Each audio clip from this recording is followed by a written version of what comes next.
Ben, bonjour, ça fait plus intime, je pense, de se retrouver comme ça, tout le monde. On voit nos visages, fait qu'on va pouvoir voir ceux qui regardent pas l'écran.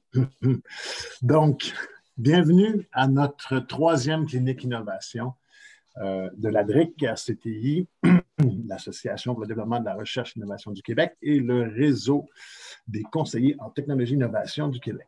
Donc, on est fiers de vous accueillir aujourd'hui pour la première de 2021. Tantôt, les petits échanges qu'on a eus, on se souhaite tous une bonne année, bien sûr, et puis beaucoup de succès, puis beaucoup d'innovation et, bien entendu, des choses à faire pour continuer à être résilient. Donc, aujourd'hui, le sujet qui va être abordé, c'est réfléchir et préparer un plan de commercialisation simple et efficace. Prochaine diapo. Donc, c'est présenté par, bien sûr, nos partenaires AG Biocentre, Dancos Conseil Stratégie d'affaires, et puis Mitax, qui est partenaire de la DRIC, et bien sûr la DRIC RCTI.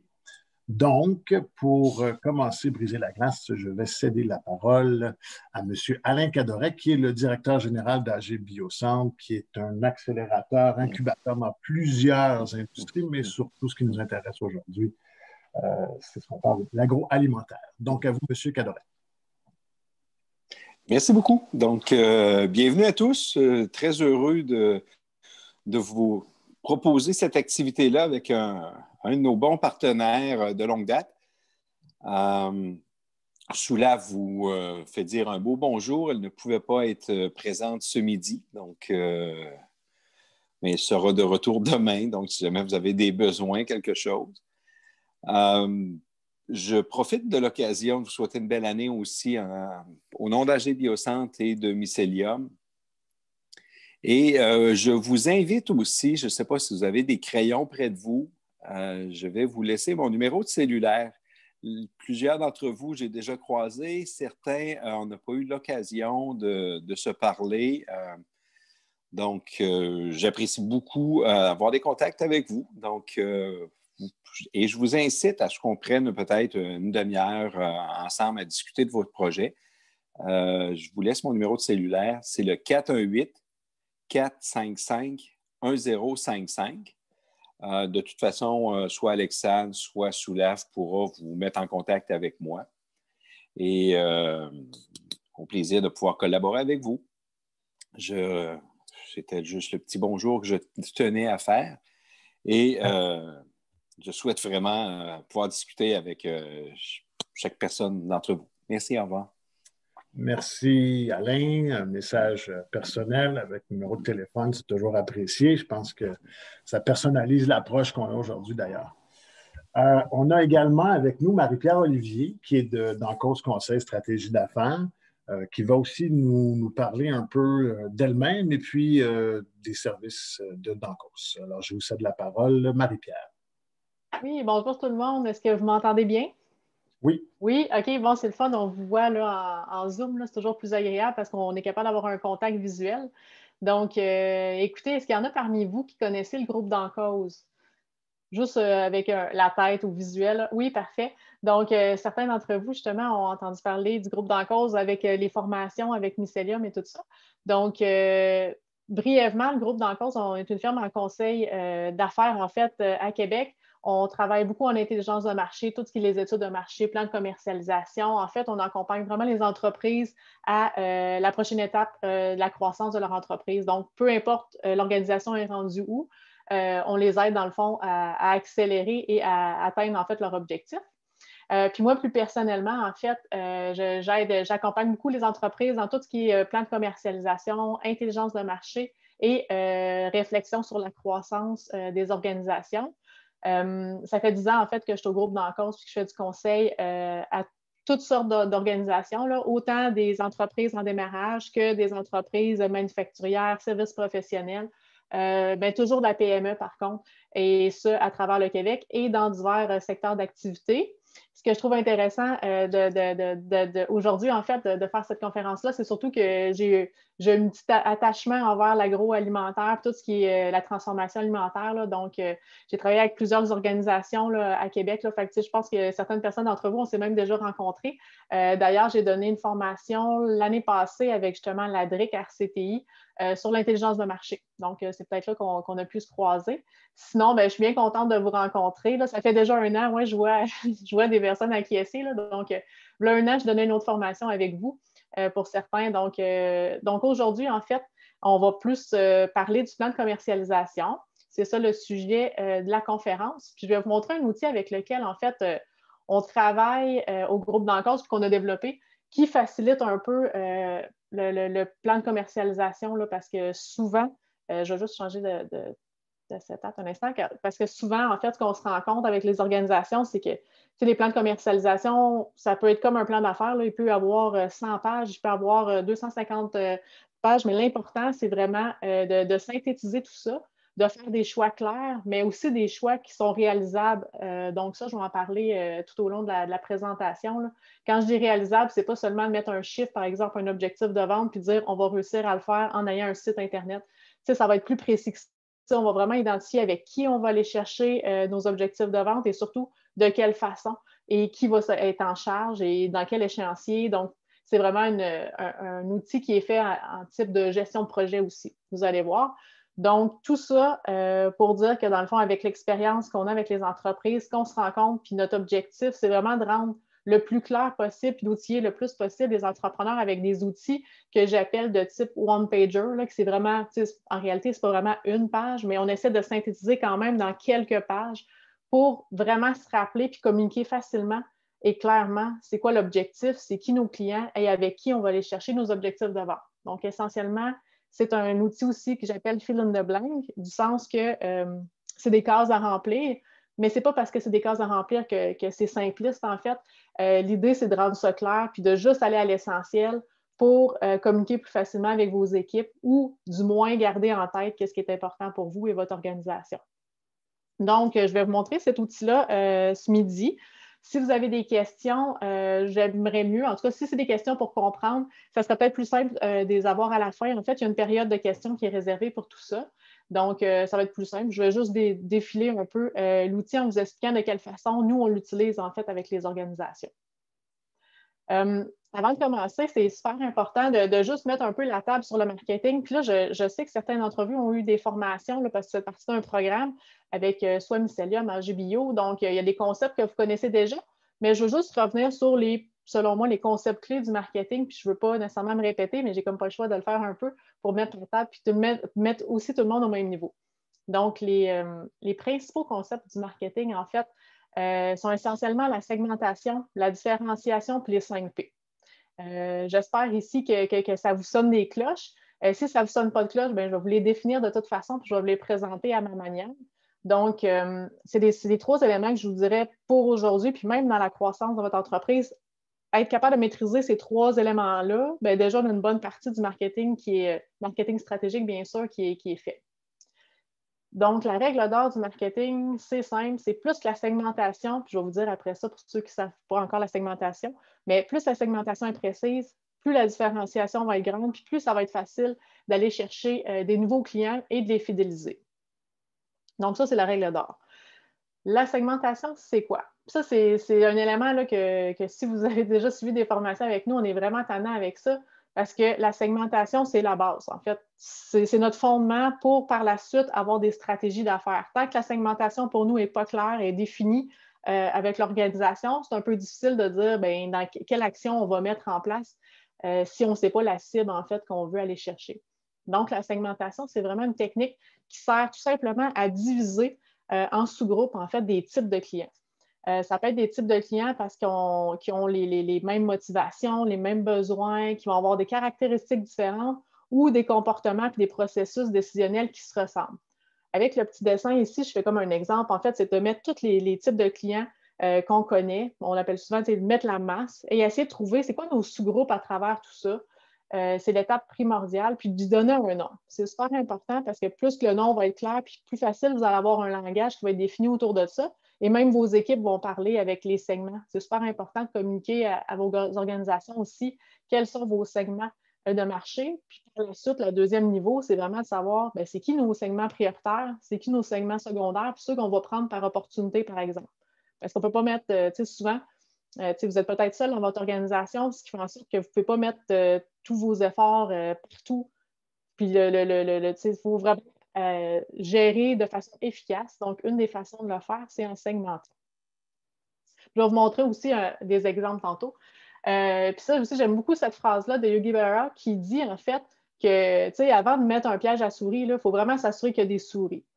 Fait que c'est un peu ça, le plan de segmentation. Dans le fond, tu sais, avant de lancer un produit puis une entreprise, c'est important de savoir, ben crème, est-ce qu'il y a des clients qui sont intéressés à mon produit? Parce que peu importe que votre produit, vous le trouviez beau, vous le trouvez super, mais tant qu'il n'y a pas de clients, ben ça sert à rien d'avoir un produit, en fait, en marché. Donc, la première idée, c'est de dire, bon, est-ce qu'il y a des clients potentiels qui existent? La différenciation, ça, en fait, c'est un autre concept clé, comme je l'ai dit, puis c'est vraiment de donner une raison à vos clients de vous choisir. Pourquoi? Parce que vous n'êtes pas les seuls produits disponibles au bon ou services. Quand je parle de produits, je parle autant de produits-services. Donc, c'est super important de définir, vous, en tant qu'entreprise, ou vos produits, votre service, tout élément de votre organisation qui peut permettre de vous différencier de la concurrence. Mais c'est important de les savoir, mais surtout de miser dessus dans vos communications, dans vos discussions avec des clients potentiels. Donc, définir qu'est-ce qui vous différencie vraiment d'un concurrent, ça, c'est important. Puis la première question aussi à se poser, c'est qui sont vos vrais concurrents? Ça, c'est une autre question qu'on va se poser un peu plus tard. Et des exemples qui permettent de se différencier, par exemple, c'est d'avoir une belle organisation, une entreprise qui performe bien, avoir des idées marketing créatives, une bonne recherche et développement, être à l'écoute de ses clients, user de créativité. C'est plein d'éléments qui peuvent faire en sorte que pas les concurrents, mais que les clients vont vous choisir. Et le troisième concept de base de marketing, en fait, on parle souvent des 4 P, probablement vous en avez entendu parler. Nous, on dit que 5 P, en fait, on considère que les 4 P, effectivement, le prix, le produit, la distribution, qui est la place là, en anglais, qui sont tous les canaux de distribution possibles pour rendre vos produits et services disponibles auprès des clients. Et la promotion, c'est les 4 P qui sont entendus dans la littérature. Mais le personnel, votre équipe, le service à la clientèle, tout ce qui est relationnel, ça aussi, c'est un autre élément qui vous permet de vous différencier de vos concurrents. Fait que ça aussi, nous, on l'ajoute comme 5e élément. Vous allez voir, tout ce que je viens de dire, les 3 concepts de base ont un rapport avec l'outil que je vais vous présenter. Donc, le plan de segmentation, ça sert à quoi finalement? Un plan de segmentation, là, ça permet de vous sortir de votre produit. Je dis ça parce que souvent, les entrepreneurs qui démarrent une entreprise, c'est souvent par la création d'un produit, ont développé quelque chose qu'ils aiment, ils ont pensé à une idée, puis ça, vous êtes probablement les meilleurs là-dedans parce que ça vient de vous, puis c'est vos idées. Mais le plan de segmentation permet de vous sortir de juste focusser sur votre produit puis vous dire, on dit souvent d'être market-oriented, c'est vraiment d'être orienté marché. Là, présentement, peut-être, je parle avec l'expérience, mais souvent, comme je disais, les entrepreneurs vont être vraiment focus produit en se disant, on va essayer d'améliorer le produit, on ne peut pas le mettre en marché encore parce qu'il n'est pas encore parfait, mais il faut aussi regarder en dehors puis voir, bien, crème, notre marché, là, est-ce que tout d'abord, il veut avoir notre produit? Si oui, de quelle façon? Si oui, à quel prix? Si oui, avec quel réseau de distribution? Et si oui, de quelle façon moi je peux communiquer avec lui? Donc, vous voyez, là, j'ai énuméré les 4 P, mais tout ça étant relié. Puis le plan de segmentation permet de regarder à l'extérieur de votre organisation et de votre produit, puis de dire, OK, voici les possibilités. Moi, j'appelle ça, voici mes champs de fraises. Puis où sont mes fraises maintenant? Puis dans quel champ je vais les prioriser? Donc, c'est un peu à ça que ça sert.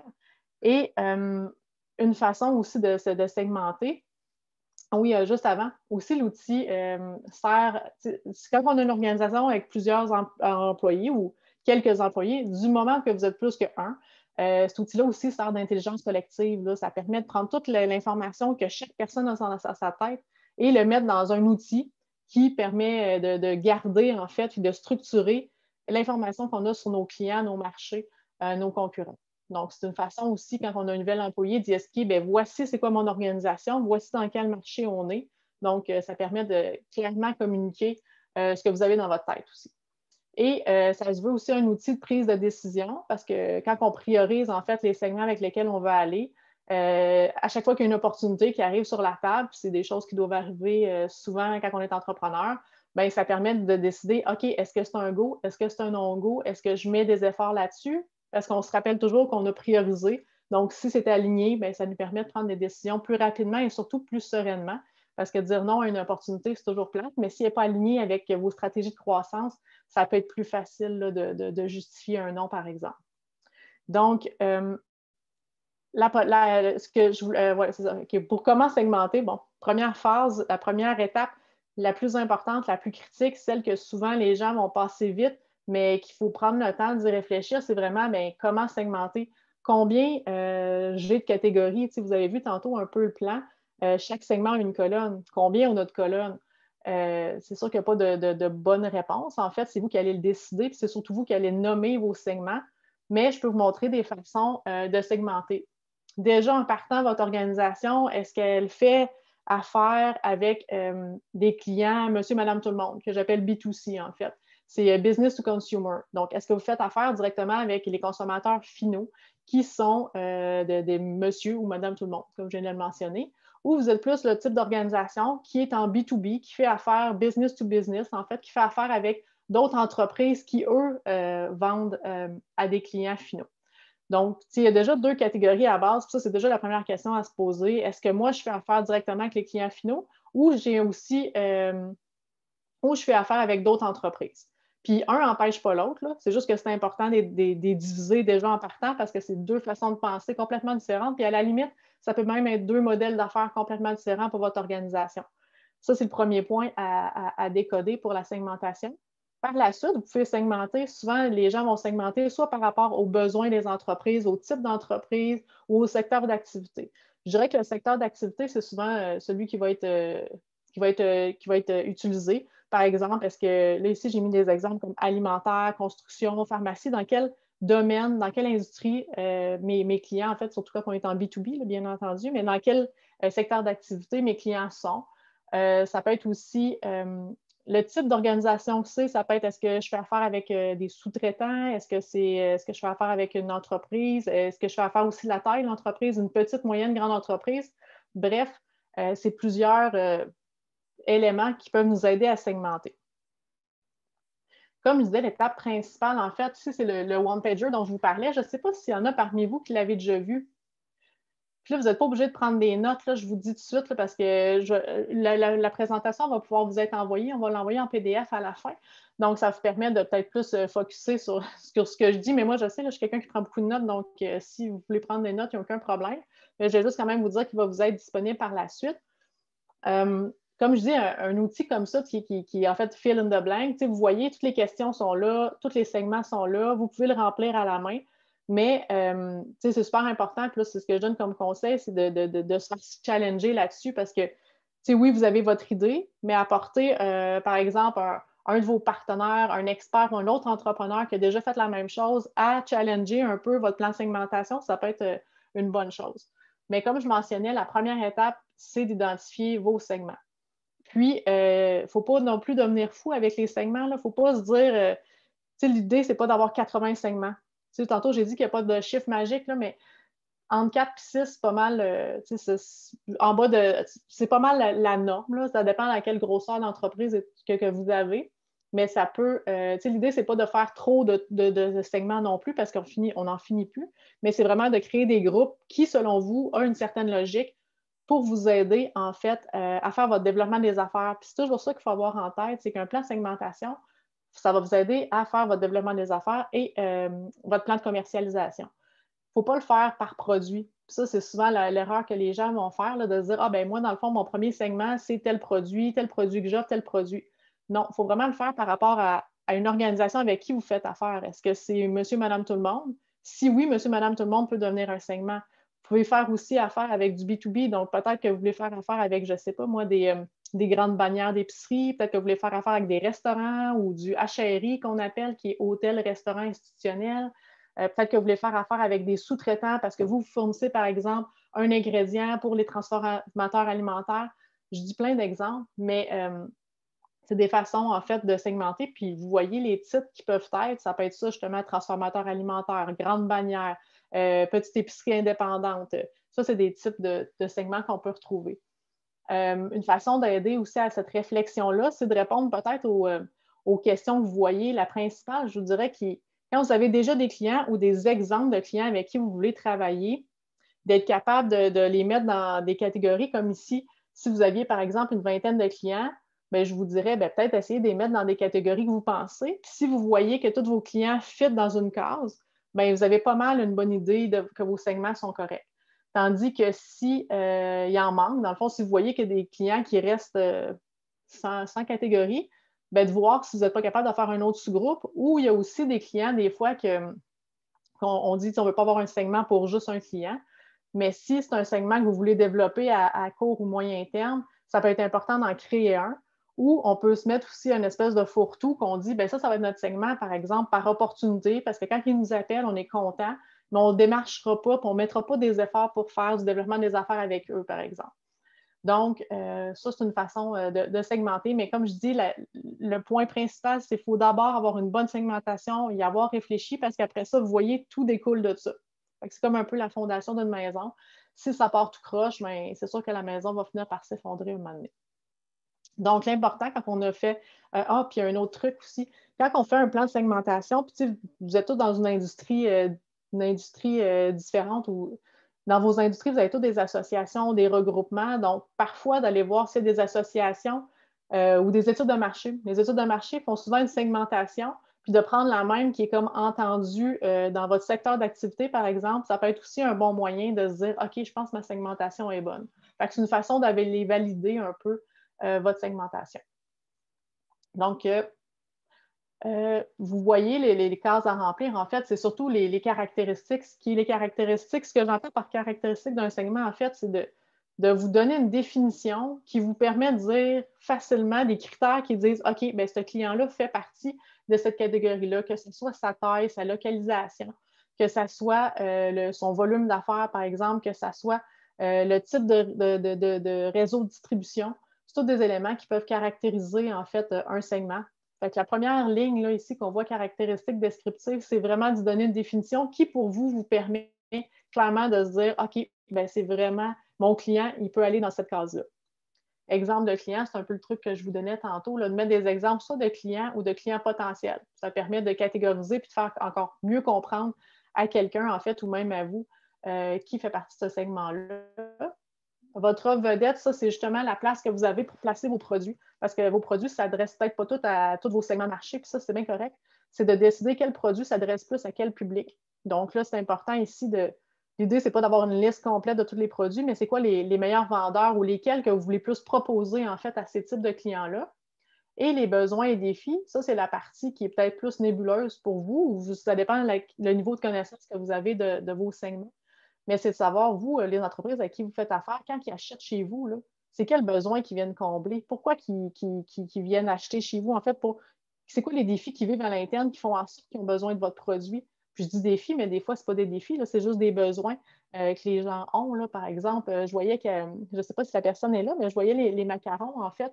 Puis c'est vrai, les macarons, ça peut être un besoin, ça peut être un besoin parce qu'on a un goût de gourmandise, par exemple, un goût de sucré, mais ça peut être aussi à offrir un cadeau. Le contexte dans lequel le client va être va changer aussi selon les segments. Donc, c'est important de mettre un peu le besoin que vous comblez avec votre produit ou votre service. Par la suite, au plan de segmentation, on était plus dans les éléments descriptifs pour nous aider à mieux définir nos segments. La deuxième partie qui est importante, c'est vraiment de voir nos segments, ils vivent dans quelle réalité. C'est quoi l'environnement externe de chacun de vos segments? Parce que dans chaque segment, vous avez peut-être des concurrents, mais dans certains segments, ça va être tel concurrent qui va être plus fort, mieux positionné ou contre lequel vous vous battez plus régulièrement, en fait. Donc, c'est important de lister les concurrents.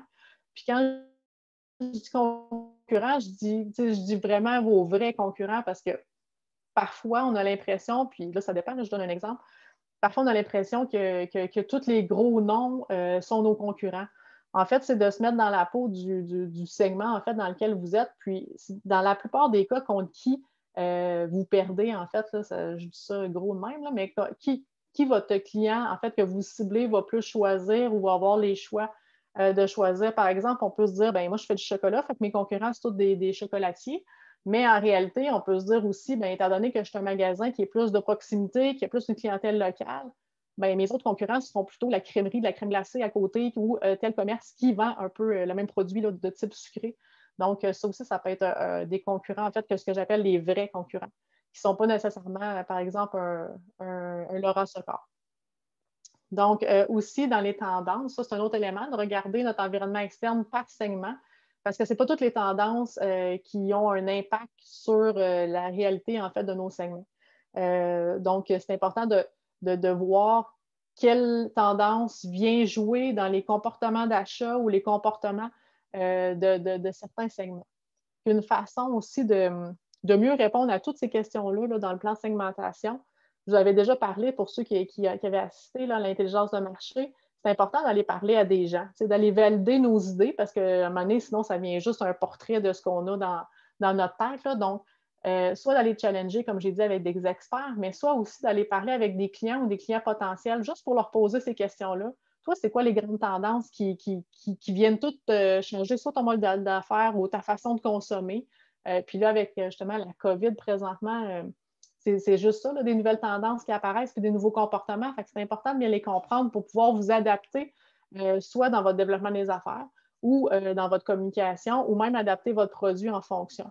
Donc, c'est important de connaître ces tendances-là et même les concurrents. Puis une façon aussi qui est bien d'en apprendre plus sur vos concurrents, c'est d'aller parler justement à des clients ou des clients potentiels qui, eux, dans le fond, peuvent vous dire « Ouais, lui, il fait telle chose de bien, mais telle chose serait améliorée. » Fait que ça se permet aussi de vous positionner, vous, par rapport à vos concurrents, parce que c'est pas vrai qu'on a toujours toute l'information. Là. Donc, il ne faut pas hésiter à aller cogner à certaines portes puis à poser des questions, en fait, à des clients potentiels ou des clients. Toujours en spécifiant que ce n'est pas pour vendre un produit, c'est vraiment pour les aider, pour nous aider à mieux comprendre, en fait, leur réalité. Ici, c'est juste un petit outil qu'on a développé à l'interne pour, vous avez vu la première partie là, que je vous ai présentée de l'outil, d'écrire le segment, regarder son environnement externe. C'est juste pour voir, est-ce que vous avez assez d'informations dans vos équipes, est-ce que vous avez assez d'informations pour répondre à toutes ces questions-là? Puis à droite, vous pouvez mettre votre niveau de connaissance. Ce qui fait en sorte que si par la suite, par exemple, vous avez besoin d'aide, c'est plus facile de voir à quel niveau vous avez besoin d'aide parce qu'on peut y aller selon votre niveau de connaissance. C'est juste un outil pour évaluer un peu, bien, selon vous, c'est quoi votre niveau de connaissance par segment de ces questions-là, soit les besoins, les tendances, le portrait concurrentiel.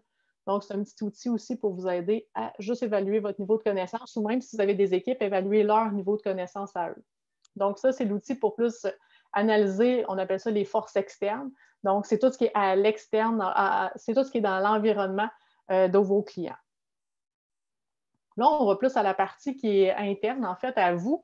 Donc, la troisième partie, les questions qu'on veut se poser par rapport à nos segments pour mieux nous aider, encore une fois, à faire notre plan de commercialisation, là, parce que tout ce qu'on fait présentement, c'est la fondation pour, après ça, aller faire un plan de commercialisation. Donc, c'est pour ça que je prends le temps de vous l'expliquer. Les autres questions qu'on veut se poser, c'est vraiment savoir comment ça fonctionne, en fait, dans la tête de nos segments. Comment ils font pour pour prendre un processus décisionnel? Comment ils font pour faire leur choix? Comment ils font pour rechercher des fournisseurs? C'est qui décide, en fait, finalement? Qui prend la décision finale? Qui influence dans ce processus-là? C'est super important de comprendre comment ça se passe pour pouvoir, premièrement, parler à la bonne personne et surtout parler le bon langage puis être au bon niveau quand vous parlez aux gens. Aussi, c'est important de connaître leurs attentes envers vous. En fait, chaque organisation, chaque personne a des attentes envers un fournisseur. Fait que c'est important de comprendre c'est quoi les critères que les gens veulent absolument que vous ayez. C'est quoi les critères que c'est juste, on appelle ça des nice to have, là, que c'est le fun à avoir, que c'est un petit plus d'avoir. Mais pour faire affaire avec certains, il faut absolument avoir tel critère. Donc, ça, on appelle ça les must. Ça, c'est important de savoir qu'est-ce qui est obligatoire pour faire affaire avec ce segment de marché-là. Puis, c'est le fun aussi de savoir quels sont les nice. En fait, qu'est-ce que je pourrais avoir de plus qui pourrait faire en sorte qu'ils me choisiraient. Mais ultimement, si on ne connaît pas les must, ce qu'on doit avoir, ben, c'est sûr que c'est difficile des fois de rentrer en contact avec certains segments. Puis, les connaître, ça permet de mettre en place plus rapidement les critères en fait, qui sont demandés. Par la suite, je disais tantôt, les éléments essentiels à connaître pour à connaître en fait de vos clients, la différenciation. Mais ça, c'est votre valeur en fait. C'est qu'est-ce qui fait en sorte qu'un client va vous choisir versus vos concurrents. Fait que pour répondre à cette question-là, premièrement, c'est hyper important d'avoir le portrait concurrentiel, tel on l'a nommé tantôt, et surtout avoir la perception de vos clients potentiels de ces concurrents-là, pour vous accrocher à un discours qui vous représente puis qui met vos forces en valeur, en fait. Puis, tu sais, des forces, on en a tous plusieurs, mais lesquelles font vraiment une différence chez nos clients, c'est hyper important de le savoir. Donc, c'est pour ça que la différenciation nous permet ça. Donc, encore ici, c'est un autre outil qui est semblable à l'autre précédent que je vous ai montré. C'est juste que celui-là est plus adapté aux forces internes pour répondre au volet que je viens de vous présenter du plan de segmentation. Donc, ça marche de la même façon, c'est d'écrire un peu toutes vos idées et d'aller voir à quel niveau, en fait, vous vous situez par rapport à est-ce que j'ai une bonne connaissance de 0 à 1, de 0 à 5, pardon, puis en même temps d'écrire les questions que vous vous posez. Parce que de savoir ce que vous savez, c'est super, mais de savoir aussi que vous avez des questions que vous devez répondre, ça aussi, c'est un autre élément qui est essentiel. Donc, ça vous permet de voir un peu qu'est-ce qui vous manque comme information pour compléter le plan de segmentation. Pour ceux qui ne le connaissent pas, un outil qui peut vous aider là, à définir votre valeur et à définir en fait les attentes des clients, c'est l'outil One Pager qui s'appelle Proposition de valeur. Je l'ai mis ici pour ceux qui ne le connaissent pas ou qui ne l'ont pas vu, mais ça peut être un outil qui est fort agréable là, pour pouvoir justement remplir ici là, cette portion-là qui est plus votre valeur. Qu'est-ce que vous proposez à vos clients? Donc, je l'ai juste mis ici pour vous donner un petit outil pour vous aider à définir votre valeur finalement.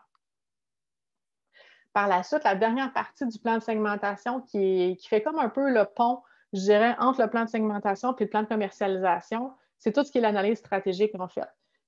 Là, on commence à rentrer dans la réflexion parce que le plan de segmentation, si je vous rappelle, c'est de définir vos catégories de clients avec lesquels vous avez le goût de travailler, où vous travaillez, et de décrire un peu c'est quoi leur comportement. Donc, on est vraiment sur eux. Là, ici, c'est le volet qui est plus stratégique, c'est-à-dire c'est quoi nos ventes actuelles qu'on fait avec ces types de clients-là? Est-ce que dans 5 ans, j'ai beaucoup de potentiel? Est-ce que dans 5 ans, je vais avoir moins de potentiel de marché avec eux, autant ou plus? Et est-ce que je vais devoir mettre un effort supplémentaire? Est-ce que c'est super? Est-ce que c'est très facile d'aller faire affaire avec ce client-là? Est-ce que c'est assez facile, assez difficile ou très difficile? Donc là, on commence déjà à réfléchir en fonction de prioriser. Là. Puis par la suite, de définir sur une échelle de 1 à 5, par exemple, que ça va être mon segment numéro 1, avec lequel j'ai l'intention de mettre plus d'efforts en développement des affaires là, dans mon plan de commercialisation, ou ça va plus être un 5 qui va être par opportunité, c'est-à-dire que s'il m'appelle ou si il vient chez nous sans que j'aie fait d'efforts, je vais probablement accepter d'y vendre des produits. Mais sinon, ce n'est pas avec lui que je vais mettre des efforts, que je vais faire des appels, que je vais mettre en action, que je vais investir pour développer en fait ce type de client-là. Donc, c'est important de voir, parce qu'ici, dans un plan de segmentation, c'est de voir nos priorités stratégiques en fonction de mettre des efforts, en fonction de faire un plan de commercialisation. Ce n'est pas de choisir, par exemple, ce n'est pas de mentionner que lui, c'est mon segment prioritaire parce qu'il génère plus de ventes actuellement. Ça peut concorder, là, ça se peut, mais l'idée, c'est plus de voir, c'est où je vais mettre mes efforts. Si j'ai 24 heures dans une journée, où je vais mettre plus d'efforts dans ces segments-là. Donc, premièrement, c'est de mettre vos ventes actuelles ici ou vos profits. C'est toujours le fun de savoir avec qui on fait plus d'argent, mais ça ne veut pas dire que c'est avec eux qu'on va nécessairement développer. Là, ça, c'est tous des choix. Donc, ici, c'est de mettre un peu le présent. Actuellement, nos ventes proviennent d'où en pourcentage? Par la suite, dans 5 ans, est-ce que je vois qu'il y a du potentiel ou je vois qu'il va y avoir moins de potentiel? C'est important de se poser la question. Puis, est-ce que nous, à l'interne, ça demande beaucoup d'efforts d'aller développer ces gens-là? Est-ce que c'est long ou c'est quelque chose qui peut être assez rapide puis générer du volume rapidement? Donc, d'avoir ça en tête, ça vous permet par la suite de prioriser qui va être mes segments prioritaires, qui vont être mes segments secondaires. Secondaire, ça veut dire qu'on va mettre un peu d'effort, mais qu'on va en mettre moins que prioritaire. Et comme je disais, par opportunité, qui est plus, si ça donne, on va y vendre, mais on ne mettra pas nécessairement des efforts pour vendre. Et la partie aussi qui est importante, c'est de marquer, vous l'avez vu avec les petits outils que je vous ai présentés avec votre niveau de connaissance. Est-ce qu'il y a des questions stratégiques ou de l'information stratégique que vous n'avez pas actuellement et que vous auriez besoin de trouver pour justement vous aider à prioriser vos segments? Ça se peut que vous dites, hey, ouais, le potentiel futur dans 5 ans, j'ai de la misère à le voir, on dirait que j'aurais besoin de plus d'informations, il faudrait que je sache telle chose. Fait que là, c'est important de les noter, ces questions-là, parce que pour ceux qui ont déjà vu la conférence L'intelligence de marché, tout part d'une question.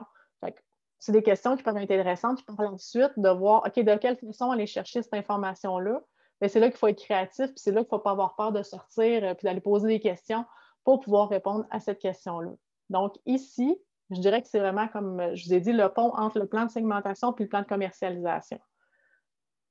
Le plan de commercialisation, je vais vous le présenter. C'est vraiment la suite du plan de segmentation, vous allez voir. Mais juste avant, je veux juste vous dire à quoi ça sert. Un plan de commercialisation, puis je vais juste regarder le temps aussi, je ne vais pas, OK, je vais me dépêcher. Donc, le plan de commercialisation, ça sert en fait à bien définir vos objectifs de vente. Parce que, tu sais, on pourrait se dire, ah oui, dans 5 ans, j'aimerais ça être rendu à 3 millions. OK, mais 3 millions, tu veux le faire avec quel type de client? Ça va être avec quel produit? Tu sais, c'est important de connaître les volumes aussi de vos clients. Avec quel client, quel volume va venir me chercher? De quelle façon, moi, je vais le faire augmenter ce volume-là ou que je vais aller le chercher. Donc, c'est comme le point commun entre l'objectif de vente et le plan de commercialisation, bien, ça part de là, en fait. Ça part d'un objectif par segment. Ça va être important aussi de définir quel positionnement vous voulez, parce que c'est pas vrai que vous pouvez, bien, oui, vous pouvez, mais en partant, avec l'expérience qu'on a, c'est rare les entreprises qui sont leaders dans chacun des segments de marché dans lesquels ils sont. Fait que c'est important de voir justement le portrait concurrentiel, puis vous, la position que vous voulez prendre auprès de ces clients-là. Là, ça ne veut pas dire que vous voulez toujours être le leader, le numéro 1. Vous pouvez très bien être le deuxième ou troisième fournisseur, par exemple, qui vont appeler. Donc, c'est important de définir, vous voulez vous positionner de quelle façon, avec quel type de client. Définir vos stratégies de vente. On l'a dit tantôt, il va y avoir des segments prioritaires, donc les stratégies de vente ne seront pas nécessairement les mêmes. Je vais vous expliquer la différence entre farming et hunting un peu plus loin. L'alignement marketing interne, c'est là qu'on parle des 5 P. En fait, c'est dans le plan de commercialisation qu'on commence à regarder nos 5 P, comment ils s'adressent avec tel type de segment et selon l'effort de vente que vous voulez mettre. Et par la suite, on termine avec les actions, en fait, qui sont plus stratégiques et tactiques, avec vraiment une gestion de projet. Là. Voici les actions qu'on pense mettre cette année, qui est en charge, c'est quoi l'échéancier, c'est quoi les budgets qu'on pense que ça va coûter. Donc, un peu plus gestion de projet. Donc, ce qu'il ne faut pas oublier, puis ce qui est souvent oublié dans un plan de commercialisation, c'est justement le volet des segments. T'sais, on va souvent faire un plan de commercialisation qui est bien général sur toute l'organisation, mais là, ici, ce que je vous propose, en fait, c'est un plan de segmentation qui se continue avec un plan de commercialisation, comme s'il y avait un petit plan de commercialisation pour chacun des segments. Parce que je vous rappelle, on ne mettra pas tout le même effort. Donc, ici, c'est de faire un peu le pont, là, comme je mentionnais. Donc, qu'est-ce qu'il faut retenir du plan de segmentation? C'est qu'est-ce qui a trait à mes segments, c'est à qui je parle, de quelle façon ils réfléchissent, contre qui, de quelle façon ils réfléchissent, puis c'est quoi leurs attentes. La concurrence que je retiens des concurrents, bien, c'est qui mes concurrents, c'est quoi la proposition de valeur que moi je propose versus eux, puis surtout à l'interne dans votre entreprise, qu'est-ce que je retiens de ma performance de mon entreprise, c'est-à-dire c'est quoi les ventes que j'ai faites dans tel segment, puis c'est quoi le positionnement que j'ai l'intention de prendre dans les prochaines années. Tout ça, toutes ces questions-là nous amènent au plan de commercialisation que voici, qui est le même concept, en fait, qui est par segment. Parce que je vous rappelle, c'est un élément important. On ne peut pas mettre les efforts partout pareil. Donc, il faut prioriser. Donc, selon les segments que vous prioriserez, bien, c'est important de pouvoir écrire bien, c'est quoi l'objectif de vente pour la prochaine année et c'est quoi les stratégies qu'on a l'intention de faire. Je vous parlais tantôt qu'il y a comme 2 stratégies de base, en fait, qu'on dit hunting et farming. Hunting est en plus, on est en développement de marché, on va faire des appels, on va essayer d'aller chercher des nouveaux clients, on est à la chasse. Tandis que le farming, c'est plus d'essayer de vendre plus à nos clients actuels par une meilleure relation d'affaires, par des communications fréquentes, par une proximité client, en fait. Fait que farming, c'est plus comme justement un fermier qui cultive sa terre, donc qui cultive ses clients actuels. Les deux peuvent être les deux peuvent faire partie des objectifs de vente. C'est juste que c'est important de définir, on veut aller chercher, par exemple, combien de nouveaux clients. Où on va aller chercher, on va aller chercher combien de ventes supplémentaires avec nos clients actuels. Donc ça, c'est important de définir les 2 types de stratégies. Par la suite, je vous ai dit, le positionnement aussi doit être clair dans votre tête, à savoir, ce segment-là, on veut se positionner où par rapport à nos concurrents. Si c'est un segment qui est pour nous prioritaire puis qu'il y a déjà des gros joueurs là, est-ce que notre intention, c'est de devenir le leader ou notre intention, c'est plus de devenir le fournisseur de proximité, par exemple, avec qui on peut faire des plus petits volumes où on fait leur production de nouveaux produits qui ne sont pas encore sur le marché. Donc, c'est des exemples. En fait, c'est important de définir où vous voulez vous positionner et de mettre des arguments qui vont vous permettre justement d'expliquer à votre client potentiel le positionnement que vous voulez. Par la suite, dans un plan de commercialisation aussi, l'autre élément important, c'est de bien définir, on l'a dit tantôt, pour chaque segment, il y a des produits qui sont peut-être un peu plus spécifiques. De quelle façon ils vont être plus spécifiques, puis de quelle façon vous allez les rendre plus attirants, en fait, pour ces types de clients-là.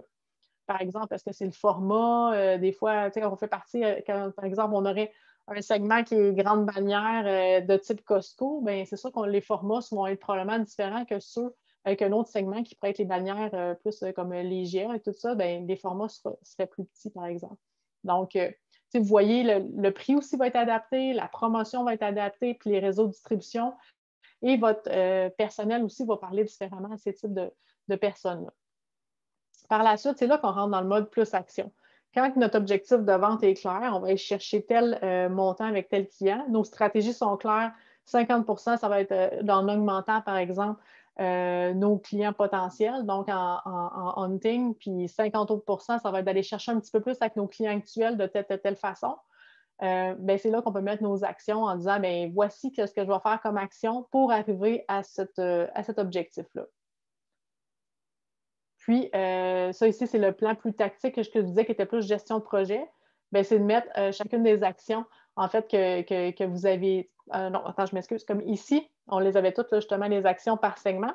Et le prochain, c'est plus les actions qui sont plus génériques. Parce que tu as un site Internet, c'est pas vrai qu'on fait un site Internet différent pour chacun de nos segments. On a quand même un site Internet, par exemple, global. Donc, ici, c'est plus pour mettre les actions qui sont globales. Et celui avant, c'est mettre vos actions plus spécifiques à chacun de vos segments. Donc, quand on tombe dans le global en disant, bien, par exemple, il faut que je mette en place un site Internet, là, on peut l'embarquer dans une gestion de projet, justement, puis définir toutes les tâches avec les priorités, qui va s'en occuper, puis surtout, ça va demander quoi comme budget. C'est important de mettre des budgets pour s'assurer que, probablement, ça va se réaliser. Puis, si on voit qu'on a trop d'actions qui coûtent cher, bien, de pouvoir prioriser aussi. Donc, ici, c'est des exemples, en fait. Révision du site Internet, les médias sociaux, ça va être quoi nos actions? C'est important de mettre nos objectifs avant de mettre nos actions pour pouvoir définir un peu plus qu'est-ce qui s'en vient. Donc, une chose qui est importante puis qu'on voit souvent là, quand on est rendu dans le tactique, quand on est rendu dans les actions, c'est que les organisateurs, en fait, les entreprises en démarrage, bien, sont souvent seules, puis on essaye de tout faire tout seul, puis ça peut devenir difficile. Donc, de mettre des tâches comme ça, puis des actions, ça va vous permettre de voir, OK, est-ce que j'ai besoin d'engager quelqu'un, que ce soit à temps partiel, que ce soit à temps plein. Ça va vous permettre de voir vos besoins, en fait, puis de voir si c'est réel que vous fassiez tout, par exemple. Puis c'est difficile comme je dis, c'est souvent une erreur là, aussi de penser que, tu sais, quand on remplit un plan comme ça, de se dire, OK, ça va être fait assez rapidement.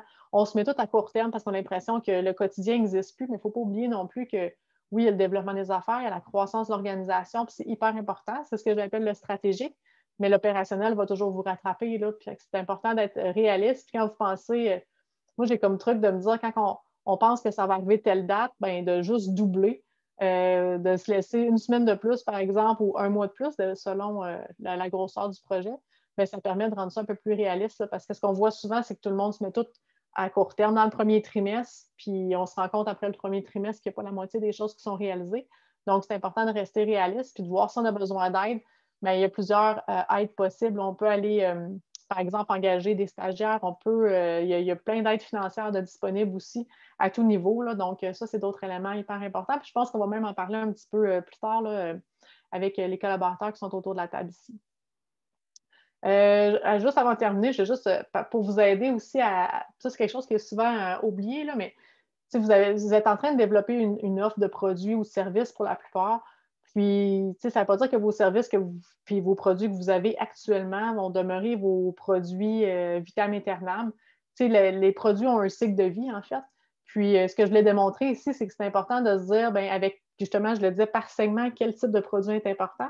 Mais avec les années, vous allez voir, un moment donné, il faut faire de la rationalisation de nos produits. Ce n'est pas parce qu'un jour, vous les avez développés qu'ils vont exister toujours. Il va falloir un moment donné que vous allez peut-être avoir mal au cœur de le faire, mais il va falloir un moment donné dire, bien, ce produit-là, il n'existe plus, puis c'est terminé. Puis, je vais juste vous présenter un peu une matrice qui présente le cycle de vie d'un produit, c'est-à-dire qu'un produit, quand il est en mise en marché, là, quand on est au début ou quand on développe un nouveau produit, c'est toujours dans la section dilemme.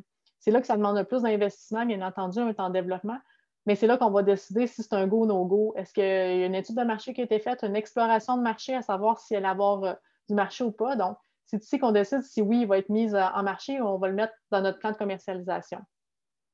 Si oui, par la suite, il peut devenir un produit vedette. Puis là, ça va être un produit qui va commencer à demander un petit peu moins d'investissement, puis va commencer à devenir populaire, va apporter une certaine rentabilité. La vache à lait, c'est le summum. C'est quand c'est le produit qui génère le plus de vos ventes, en fait, puis qui fait, en fait, vivre l'organisation. Puis c'est là que vous avez aussi souvent une réputation, un meilleur positionnement, vous êtes reconnu pour ça. Donc, c'est un beau positionnement. Et par la suite, inévitablement, les produits ne peuvent pas rester là toujours dans la vache à lait. Ils deviennent des chiens morts, qu'on appelle. Puis par la suite, c'est là qu'il faut se dire, OK, là, on est peut-être rendu à rationaliser, c'est-à-dire à enlever des produits de notre gamme. Fait que c'est super important aussi de faire ce ménage-là, au même titre que c'est important de revoir à chaque année votre plan de segmentation pour voir est-ce que c'est encore cohérent, est-ce qu'on veut encore faire affaire avec ces clients-là, est-ce qu'il y a des nouvelles opportunités qui arrivent sur la table. Donc, autant pour vos produits que pour vos clientèles, c'est important de faire un ménage à chaque année pour décider puis reprioriser tout ça, là. Comme quand j'ai montré le plan de commercialisation ici, généralement, on le fait pour 1 an. Donc, c'est de marquer vos objectifs de vente avec vos actions pour 1 an, puis par la suite de le revoir à chaque année avec justement les modifications qu'il y a eu dans le plan de segmentation puis la réalité, là. Fait que je dirais que à chaque année, c'est important de reparler à nos clients pour voir s'il n'y a pas eu des changements dans leur réalité. Les tendances, ça évolue. C'est important de voir s'il n'y a pas des nouveaux concurrents qui sont dans le marché. Parce que ça va faire partie de vos réflexions à savoir, bien, cette année, est-ce qu'on met autant d'efforts à développer ce type de segment-là ou pas? Donc, voilà. Ben, c'est drôle parce que là, je parle tout seul devant un ordinateur puis j'ai l'impression que j'ai juste comme tout craché l'information. J'espère que pour vous, c'était clair. L'idée, c'est pas de vous dire hey, d'un matin, partez, go, mais au moins, ça vous donne un peu une idée. Ça ressemble à quoi un plan de commercialisation? De quelle façon on peut le rendre peut-être un petit peu plus simple et plus facile de compréhension parce que c'est facile de se perdre puis de faire des gros documents de 200, 300 pages, mais ultimement, il faut que ça vous serve à vous, là. C'est très intéressant, merci, hein. Je vais vous présenter rapidement notre réseau de conseillers. Nabila, si tu peux y aller. Oui. C'est le réseau Conseil Technologie Innovation. La prochaine slide, ça vous présente rapidement qui on est, 41 experts, 3000 entreprises accompagnées. C'est un réseau qui existe depuis 1998, 44 000 heures d'accompagnement. La prochaine, je vais très, très rapidement. Ça vous montre ici à peu près toutes les expertises, une partie des expertises que nos 41 conseillers peuvent offrir aux entreprises du Québec parce qu'on est un organisme à but non lucratif et on est aussi provincial. Et il y a de la gestion de projet, il y a plusieurs autres éléments qu'on n'a pas mentionnés pour le moment, mais on va y aller aujourd'hui sur ces aspects-là.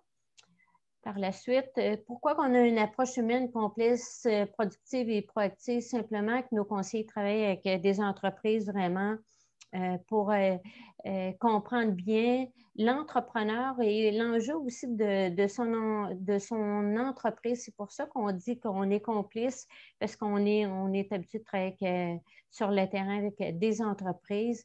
Et pourquoi on dit qu'on est productif? Mais parce qu'on amène des outils comme Marie-Pierre le fait aux entreprises pour être capable d'arriver rapidement à comprendre les besoins de l'entreprise et trouver des solutions. Le volet accompagnement, j'ai reçu toutes les fiches pour le volet accompagnement des 10 entreprises, ces 20 heures d'accompagnement. Et on va vous revenir dès qu'on aura finalisé avec Alain ce volet-là. On vous revient. Soyez sans crainte. J'ai reçu les 10 fiches des entreprises qui sont accompagnées. Dans le cadre de cette clinique-là, on va vous revenir rapidement sur le volet accompagnement. Ici, vous avez mes coordonnées. Si vous avez à me rejoindre, n'hésitez pas à le faire. Prochaine section, c'est Quentin Yvon, qui est le directeur développement des affaires chez Mitax, qui va vous présenter le programme qui peut permettre de financer certains éléments, aspects de vos projets d'innovation. Quentin. Oui, bonjour à tous et merci beaucoup, Lynn. Donc, je suis Quentin Yvon, directeur du développement des affaires chez Mitax et à la DRIC. Et je voulais vous montrer très rapidement, comme disait Lynn, comment Mitax peut soutenir le programme d'innovation de votre entreprise. Alors, slide suivante, parfait. Mitax facilite l'innovation en connectant les entreprises avec le monde de la recherche universitaire et en offrant des financements. Et slide suivante. Mitacs est un organisme à but non lucratif financé par le gouvernement fédéral et provincial et qui favorise la croissance et l'innovation. Donc, Mitacs est en activité depuis plus de 20 ans et nous avons des partenariats avec les principales universités partout au Canada et au Québec. Et nous avons contribué à plus de 35 000 projets de recherche. Donc, voyons maintenant comment Mitacs peut aider votre entreprise.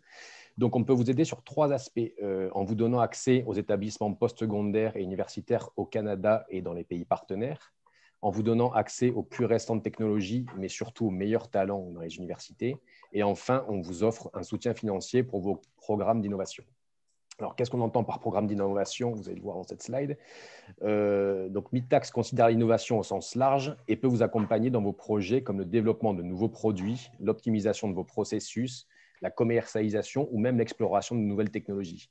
Si vous avez le moindre doute sur l'admissibilité de votre projet, n'hésitez pas à me contacter. Vous allez trouver mes coordonnées à la fin de la présentation. Donc, voilà, notre modèle de financement est flexible et réactif. La durée minimum d'un projet est de 4 mois, sans aucun maximum, afin de s'adapter au mieux à vos besoins. Donc, Mitacs finance jusqu'à 55% de votre projet et on est en mesure d'impliquer autant de chercheurs, d'établissements postsecondaires et de disciplines que nécessaire. On a actuellement plusieurs programmes spécifiques pour répondre à vos besoins, vos projets donc, de commercialisation, d'intelligence artificielle, de 5G et soutenir votre entreprise pendant la COVID. Donc, slide suivante. Donc, nos activités sont rendues possibles grâce à l'appui des différents partenaires financiers au niveau fédéral et provincial. Et enfin, je vous remercie donc pour votre écoute. N'hésitez pas à me contacter, je serai ravi de répondre à toutes vos questions. Et donc, je te rends la parole, Lynn. Oui, sûrement que la présentation de Marie-Pierre vous a amené des questions. On vous lance, on laisse ça ouvert pour les prochaines minutes. Est-ce qu'il y en a qui ont des questions précises? Je sais qu'il y a plusieurs d'entre vous, probablement que vous avez déjà suivi des formations. Il y a des thèmes là-dedans qui vous sont déjà familiers, mais je pense que l'essentiel, c'est de se rappeler qu'effectivement, c'est un rappel, hein, la formation d'aujourd'hui, le webinaire, c'est des éléments justement qui vous rappellent que c'est important de revalider certains aspects de la présentation. Je vous laisse la parole. Est-ce qu'il y en a qui ont des questions par rapport à la présentation? Bien, en fait, je n'ai pas de questions, mais je veux te remercier. C'était super intéressant. Puis, est-ce que tu m'entends bien? Oui, super. Oui, okay. Merci. C'est le fun d'avoir un feedback. Oui, bien, on est tous sur mute, hein? Mais je n'ai pas de questions particulières. Je pense que j'ai des devoirs à aller faire, puis ça m'a vraiment motivée. Good, parfait. À aller travailler là-dessus. Donc, merci pour aujourd'hui. Bienvenue. En fait, c'est ça, comme je disais, c'est vraiment un outil de structure. Puis le fait qu'il soit fill in the blank, c'est assez facile de pouvoir le remplir. Mais si jamais, c'est ça, comme je dis, tu as besoin de se faire challenger ou des choses comme ça, c'est un élément à non négliger non plus. Là. Super. Merci beaucoup. Merci à toi. Moi aussi, c'était plus un commentaire au niveau que c'est vrai que la formation était très complète. Ça nous permet de voir des angles morts que parfois on oublie un peu. Fait qu'en ayant comme ça une fiche qu'on fait juste remplir les cases, ben, ça nous permet vraiment de s'assurer qu'on touche à tout. Puis souvent, c'est un outil qu'on n'a pas et qu'on ne pensait pas avoir. Fait que, non, vraiment intéressant. Ah bon, ben merci. Puis surtout, en fait, ce que je mentionnais, c'est que oui, ça permet de mettre de l'information, mais de voir aussi qu'est-ce qui vous manque comme information. Ça aussi, c'est un autre élément important. Là. Non, vraiment.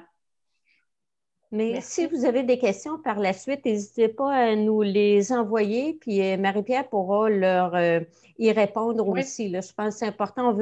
On veut respecter le cadre de l'heure qu'on s'était fixé. C'est pour ça qu'on va rapidement, mais c'est juste pour vous dire qu'on demeure disponible autant du côté de Quentin que toute l'équipe de la DRIC RCTI et de Marie-Pierre aussi.